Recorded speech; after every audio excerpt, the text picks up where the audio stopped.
அம்மாவுக்கு இப்ப எப்படி இருக்கு டாக்டர்? ஹை பிபி, அதான் தலை சுத்தி மயக்கம் போட்டு விழுந்திருக்காங்க. ரெஸ்ட் எடுத்தா சரியா போயிடும். இவங்க இங்க தங்கணுமா இல்ல அழைச்சிட்டு போயிடலாமா? இன்னைக்கு ஒரு நாளைக்கு இங்க தங்குறது பெட்டர். ஏங்க ஒரு நாள் தானே, பார்த்துட்டு போலாமே.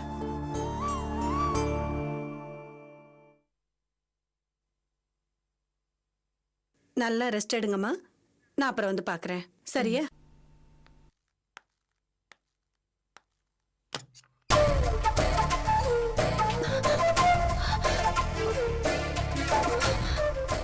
அம்மா என்னாச்சு?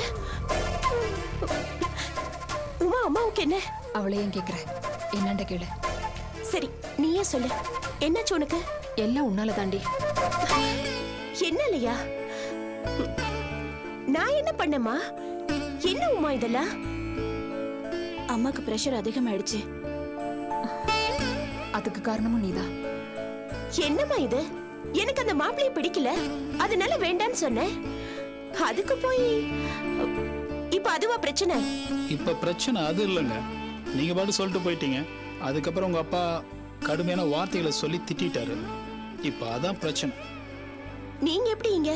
நான் ஆபீஸ் விஷயமா உங்களை பார்க்க வந்தேன். உங்க அப்பா உங்க அம்மாவை கோவமா திட்டிட்டு வெளியில போனதும் அவங்க மயக்கம் போட்டு விழுந்துட்டாங்க. அதுக்கப்புறம் நானும் உங்க அக்கா உமாவும் தான் ஹாஸ்பிட்டல்ல கொண்டு வந்து சேர்த்தோம்.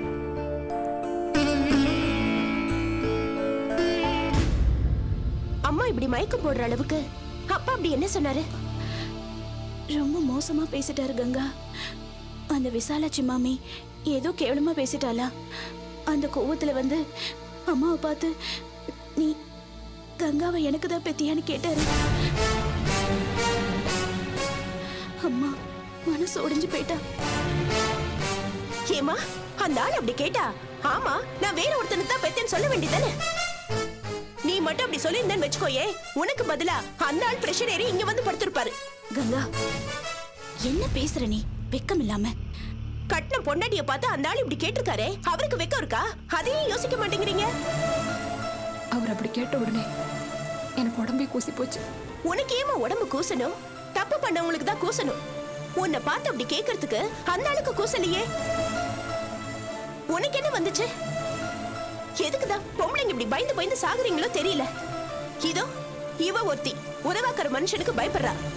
நீ என்னடானா ஊமையா இருந்து எல்லாத்தையும் வாங்கி கட்டிக்கிற. திருப்பி கொடுக்கணுமா? அந்த மாதிரி ஆளுங்களுக்கு எந்த விதமான மரியாதையும் கொடுக்க கூடாது. விவஸ்தை கெட்ட மனுஷன். மானம் போச்சுன்னு கத்துறாரு அப்பா. மானம் போச்சுன்னா போய் சாக வேண்டியதானே? இன்னும் உயிரோட தானே இருக்காரு. ஏங்க இது ஹாஸ்பிட்டலுங்க, கொஞ்சம் அமைதியா பேசுங்க. எங்களுக்கு தெரியுது ஹாஸ்பிட்டல்னு. கங்கா காரணம் இல்லாம நாங்க பேச மாட்டோம். போயா. என்ன கங்கா அது? கொஞ்சம் அமைதியா பொறுமையா இருந்தா தான் என்ன? பொம்பளைய பார்த்து பொறுமையா இரு, அமைதியா இருன்னு சொல்றத எல்லா ஆம்பளைங்களும் ஏன் ஒரு பழக்கமாவே வச்சிருக்கீங்க?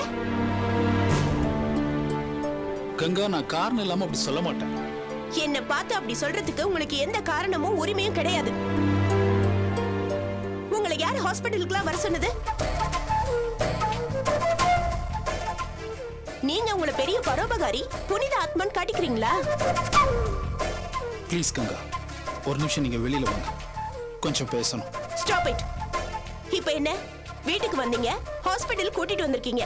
உங்க உதவிக்கெல்லாம் ரொம்ப தேங்க்ஸ். போதுமா இல்ல போஸ்டர் அடிச்சு ஒட்டணுமா? அதெல்லாம் ஒண்ணு வேணாம். உங்ககிட்ட கொஞ்சம் தனியா பேசணும். ஒரு 5 நிமிஷம் வாங்க.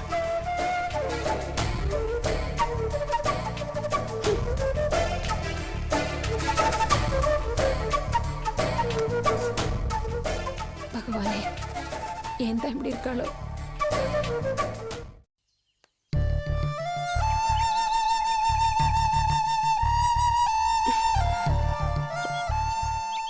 என்ன பேச போறீங்க? எதுக்காக கூட்டிட்டு வந்தீங்க? உள்ள ஆர்கியூ பண்ண வேணான்னு தான் வெளில கூட்டு வந்தேன். பாவம் கோமா, ஏற்கனவே உடம்பு முடியாம படுத்திருக்காங்க. இதுல மேலும் மேலும் அவங்கள பேச்சால் நோவடிக்கிறது நல்லாவா இருக்கு? நீங்க என்ன திட்டினாலும் பரவாயில்லைங்க, இதை நான் சொல்லிதான் ஆகணும். உங்க அப்பா பேசின பேச்சால உங்க அம்மா பிரஷர் கூடி போய் இங்க வந்து படுத்திருக்காங்க. நீங்களும் அவங்களுக்கு பிரஷர் ஏற மாதிரி பேசினா எப்படிங்க? நான் என்ன பண்ணணும்னு சொல்றீங்க? எங்க அம்மாவை பார்த்து பரிதாபப்பட்டு ஓன ஒப்பாரி வச்சு அழணுமா? இங்க பாருங்க, ஒருத்தர் அடிச்சா இன்னொருத்தர் ஆறுதல் சொல்றதா முறை. நீங்களும் உங்க பங்குக்கு அடிக்க கூடாதுல்ல? உங்க அப்பா உங்க அம்மாவை வேதனைப்படுத்தினாரு, இப்ப நீங்களும் அதானே பண்றீங்க? நோ, நான் அதை பண்ணல. எங்க அப்பா எங்க அம்மாவை காயப்படுத்தினா நீயும் திருப்பி அடிமா. அந்த ஆளை காயப்படுத்த நான் சொல்றேன். அவங்க என்னடான்னா காயத்தை சொரிஞ்சு சுகம் கண்டுட்டு இருக்காங்க. உங்க மாதிரி ஆளுங்க வேற நடுவுல கூட உட்கார்ந்து பரிதாபப்படுறதும் 1-2 உதவிகளை பண்ணி நல்லவங்க பட்டம் வாங்குறதும் சகிக்கல. என்ன ஒரு மாதிரி பாக்குறீங்க? நான் சாதாரணமா தான் பாக்குறேன். ஆனா உங்களால தான் எந்த ஒரு விஷயத்தையும் நல்ல விதமா பார்க்க முடியல. அது ஏன்னு எனக்கும் புரியல. பாக்குற எல்லாமே எப்படிங்க உங்களுக்கு தப்பாவே தோணுது? அது ஏன் பிரச்சனை இல்ல. தப்பா தானே என்ன சுத்தி எல்லாமே நடக்குது. அது எனக்கு அப்படிதான் தோணும். இல்ல கங்கா, மத்ததை விடுங்க. உங்க மேல வச்சிருக்க அன்பை கூட நீங்க தப்பா புரிஞ்சுக்கிறீங்க. ஏன் சில சமயத்துல உங்க மேல வச்சிருக்க நட்பையும் தப்பா புரிஞ்சுக்கிறீங்க. அதெல்லாம் நீங்க சரியா புரிஞ்சுக்கிட்டீங்கன்னாலே போதும், உங்களுக்கு இந்த மாதிரி குழப்பங்கள் வராது. அந்த மாதிரிலாம் யாரும் நட்போ அன்போ வைக்கல தொல்காப்பியன். நான் எங்க அப்பா மேல பாசம் வச்சேன். ஆனா அவர் என் மேல பாசம் காட்டல. நான் மட்டும் பாசம் வைக்கணும். பதிலுக்கு எனக்கு எதுவுமே கிடைக்காது. இது என்ன ஒரு வழி பாதையா? என்ன பொறுத்த வரைக்கும் எல்லா இடமும் மோசம். எல்லா மனுஷங்களும் தப்பாதான் தெரியுறாங்க. அப்படி இல்ல கங்கா, நீங்க சந்திச்ச சூழல்களை வச்சு இதுதான் இவ்வளவுதான் முடிவு கட்டாதீங்க. நல்ல ஆட்கள் நிறைய இருக்காங்க, தேடுனா கிடைப்பாங்க. நல்ல ஆட்களா? யார் அவங்க? எங்க இருக்காங்க? உங்க பக்கத்துல இருக்கலாம், இல்ல தூரத்துல கூட இருக்கலாம். ஏன் வழியில பாக்குற ஒருத்தரை கூட இருக்கலாம். இத கண்ணால பார்த்து தெரிஞ்சுக்க முடியாது. மனசால தேடணும். மனசால தான் புரிஞ்சு உணர முடியும். அதுக்கு நீங்க மனசை திறந்து வைக்கணும். இது வரைக்கும் நான் ஒரு நல்லவனை கூட மீட் பண்ணதில்ல. கங்கா ஒன்னு கேள்விப்பட்டிருக்கீங்களா? முழுமையான நல்லவன் சொன்னா அது 2 பேர் தான். ஒரு ஆளு இன்னும் பிறக்கல, இன்னொரு ஆளு உயிரோட இல்ல அப்படின்னு சொல்லுவாங்க. என்ன பாக்குறீங்க? குறைபாடு இல்லாத பத்திரமாத்து தங்கமா எந்த மனுஷனும் கிடையாது. நல்லது கெட்டதோட விகிதாச்சாரம் வேணா மாறலாம். அது சரி, நல்லவனை தேர்ன்னு சொல்ற நீங்க எந்த அளவுக்கு குறைகள் இல்லாத ஒரு நல்ல ஆளா இருக்கும்னு யோசிச்சு பார்த்திருக்கீங்களா? ஒருத்தரோட குறைகள் நம்மளை பாதிக்காத வகையில் இருந்தாலே நாம அவங்ககிட்ட அன்பு வைக்கலாம், நட்பா இருக்கலாம். நான் ஏன் அப்படி இருக்கணும்? 10 வயசுல பள்ளிக்கூட வாத்தியார் மேல பாசம் வச்சேன். அவர் என் மேல கைய வச்சாரு. அதுக்கப்புறம் நிறைய பேரை பார்த்துட்டேன். வேலை பார்க்கிற முதலாளி, போறவ வரவன்னு எல்லார் மனசுலயும் காமமும் வக்கரமும் தான் இருக்கு. அதெல்லாம் இல்லாத ஒரு ஆளை எனக்கு காட்டுங்க. இன்னைக்கு ஒருத்தன் என்ன பொண்ணு பாக்குறேன்னு வந்தான். ஒருவேளை நல்லவனா இருந்தா நாம மிஸ் பண்ணிட கூடாதுன்னு நான் நினைச்சு போய் பார்த்தா அவனும் சராசரி அசிங்க பிடிச்ச மனுஷனா இருக்கான். நானும் தேடிக்கிட்டு தான் இருக்கேன் நல்லவனா ஒருத்தனை. நேத்தி வரைக்கும் தேடி இருக்கேன். கங்கா, நேத்தோட அது முடிஞ்சு போச்சுன்னு நினைக்காதீங்க. தொடர்ந்து தேடுங்க. ஒருவேளை நீங்க ஏற்கனவே உங்களை சந்திச்சு புரிஞ்சுக்காம கூட இருந்திருக்கலாம். சோ திறந்த மனசோட தேடுங்க. யாருமே தலைக்கு பின்னாடி ஒளி வட்டத்தோட வர்றது கிடையாது. புரியுதுங்களா?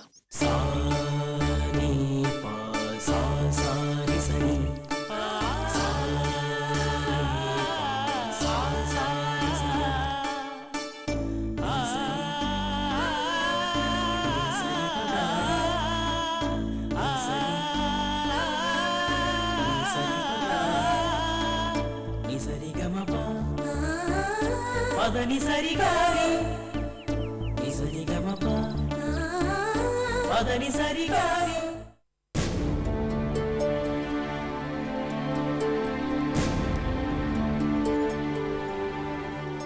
இத பாரு அனு, எல்லாம் லேட்டஸ்ட் டிசைன்ஸ். உனக்காக பார்த்து பார்த்து எடுத்தது. பிடிச்சிருக்கா? இதெல்லாம் ஸ்பெஷல் டிசைன்ஸ். உனக்காக தனியா ஆர்டர் பண்ணிருக்கேமா, பாரு. அம்மா, எல்லாமே ரொம்ப நல்லா இருக்குமா. அது அவ சொல்லணும். அம்மா ப்ளீஸ்மா, அனுக்கு வேண்டாத நகைலாம் நான் எடுத்துக்கிறேன். நோ நோ நோ நோ, எல்லாம் அனுக்கு தான். நீ ஒன்னையும் தொடக்கூடாது சொல்லிட்டேன். அனு, இவ்வளவுதான் நினைச்சிடாத. இது நிச்சயதார்த்தத்துக்கு மட்டும்தான். கல்யாணத்துக்கு இனிமேதான் வாங்கணும். எல்லாம் பிடிச்சிருக்கல? என்ன அனு, மூடியா இருக்க? உடம்பு சரியில்லையா? இல்லம்மா, லேசா தலைவலிக்கிற மாதிரி இருக்கு. மாத்திரை போட்டியா? இல்ல, இனிமேதான் போடணும். சரி, மாத்திரை போட்டுட்டு ரெஸ்ட் எடுத்துக்கோ. இன்னும் ஏதாவது வேணும்னா என்கிட்ட கேளு, நான் வாங்கி தரேன். என்ன அஞ்சலி, இதெல்லாம் எடுத்து லாக்கர்ல வைக்கலாமா? சரிம்மா.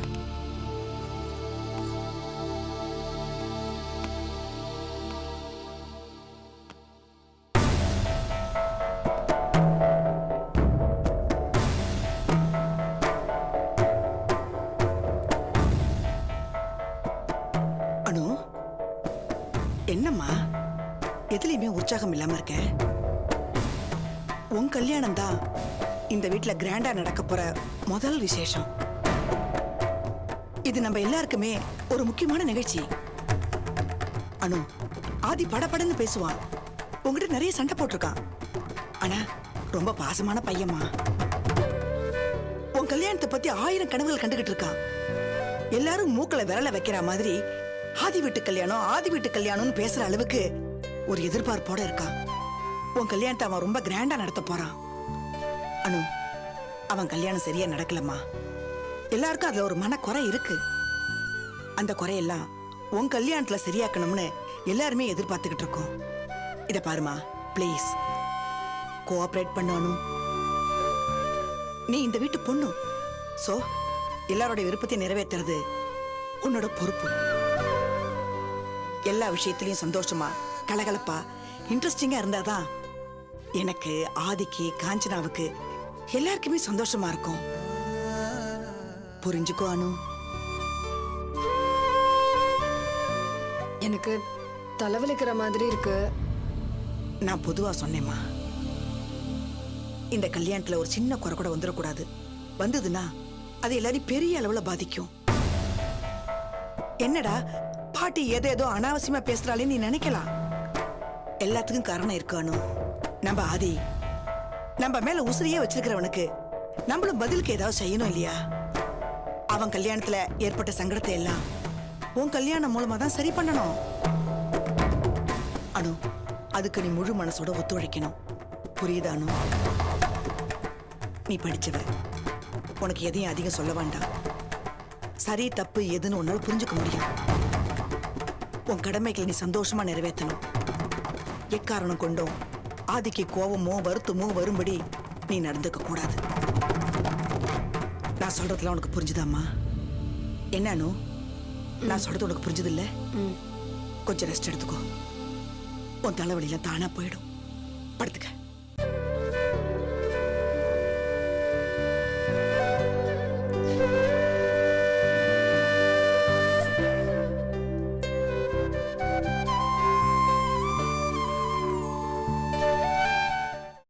அம்மா பசிக்குது, சாப்பாடு கொண்டு வா. இருடா, இப்பதான் இட்லி ஊத்தி வச்சிருக்கேன், 10 நிமிஷம் ஆகும். ஏமா வீட்டுல சமைக்க கூட மாட்டியா?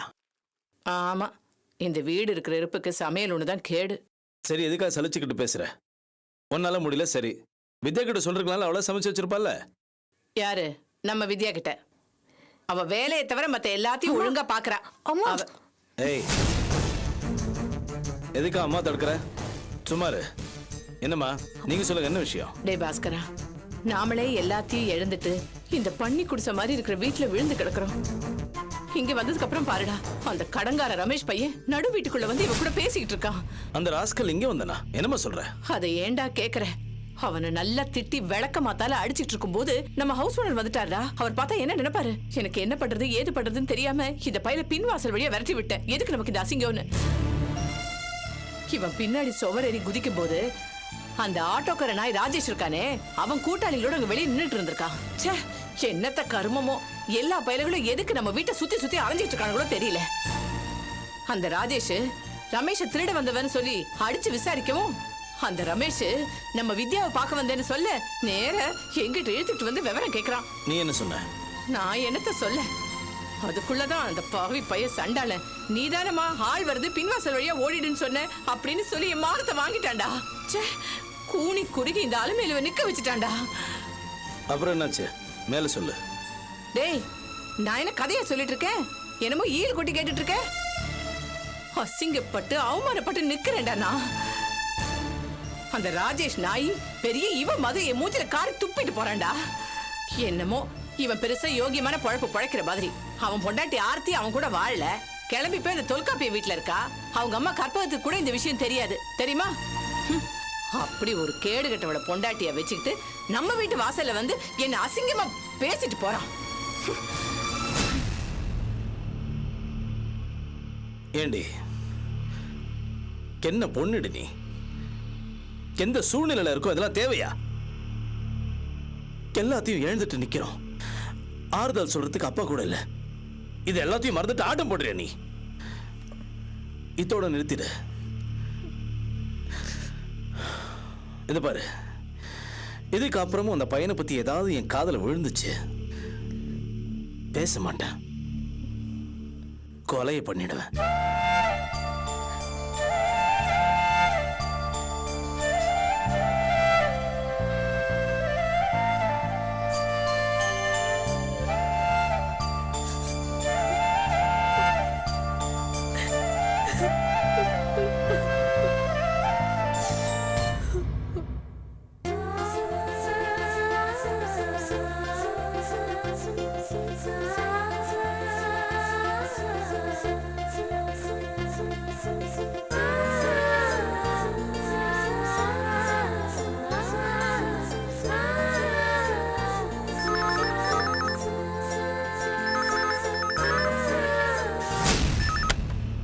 ஹலோ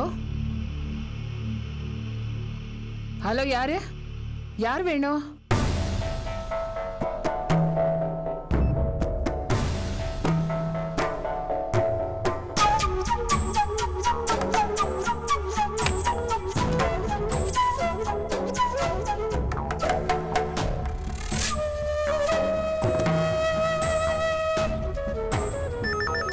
டேய், போனை தொடாதே, போனை வைக்காதடி. என்ன நினைச்சிட்டு இருக்க மனசுல? நீ யாருன்னு எனக்கு தெரியும். இத பாரு அனு, நீ நினைக்கிறது எந்த காலத்திலயும் நடக்காது. இது எந்த விதத்திலயும் சரியில்லை, ஒத்தும் வராது. உனக்குதான் உன் வீட்டுல மாப்பிள்ளை பார்த்து வச்சிருக்காங்கல்ல, அந்த பையன் உனக்கு ஏத்தவன். பேசாம அவனை கட்டிக்கிட்டு வாழ்ற வழிய பாரு, அதுதான் எல்லாருக்கும் நல்லது. இத பாரு, நம்ம 2 குடும்பங்களும் நல்லபடியா மான மரியாதையோட இருக்கணும்னா ஒழுங்கா நீ உன் வீட்டுல சொல்றபடி கேட்டு நட. கனவுல கூட நீ மனோவை நினைக்க கூடாது. என் பையன் மனோ நான் சொல்ற பேச்ச தட்ட மாட்டான், நான் கிழிச்ச கோட்டை தாண்ட மாட்டான். ஒரு நாளும் உங்க நினைப்ப நான் ஒத்துக்க மாட்டேன். இப்ப நான் சொல்றது கடைசி வார்த்தையா இருக்கட்டும். இதோட உன் எண்ணத்தை மாத்திக்க. மனோவை ஒட்டுமொத்தமா மறந்துடு.